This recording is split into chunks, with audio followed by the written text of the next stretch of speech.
Ce tournoi, pour moi, d'abord c'est une très bonne idée.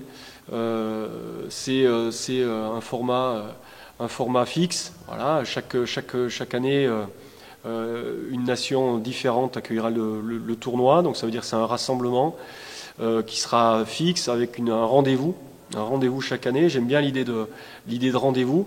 Et c'est dans ces rendez-vous-là qu'on construit finalement l'histoire d'un sport. Et donc là, c'est la volonté des dirigeants des quatre nations de s'inscrire dans le temps par rapport à ce tournoi, un petit peu à l'image du tournoi des 6 nations, hein, au rugby par exemple.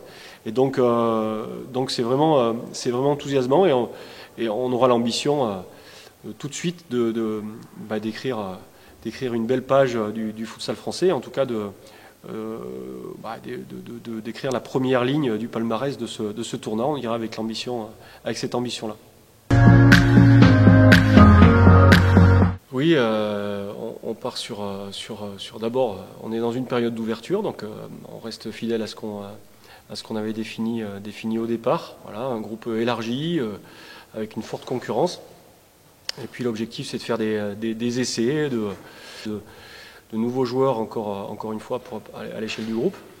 Mais malgré tout, quand même la continuité, évidemment, par rapport au rassemblement de l'Italie qui a quand même globalement donné satisfaction. D'abord, on est sur le retour d'Ayoub Saadaoui, donc suite à une suspension, il a un petit peu moins joué avec son club, donc du coup la place avait été plutôt vacante, et donc du coup la concurrence avait fonctionné. Là, il retrouve une place de titulaire, en tout cas de joueur important dans son club, et avec il nous semble un rôle très intéressant, et donc il réintègre le groupe France. Pour ce qui est de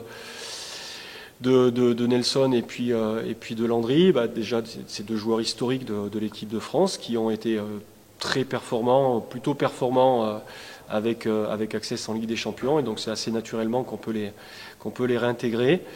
Voilà, donc au groupe France, puisque évidemment la concurrence est ouverte pour.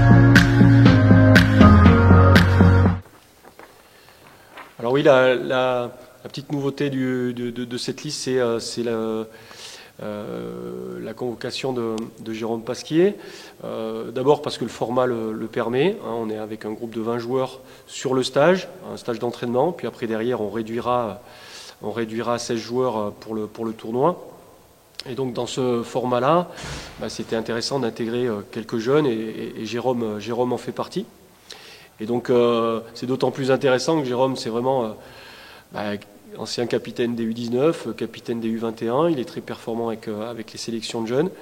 Et puis c'est finalement une continuité pour lui, puisque aujourd'hui il est performant avec son club de Nantes, et donc du coup c'est une juste évolution pour Jérôme, qui petit à petit va prendre sa place dans le groupe.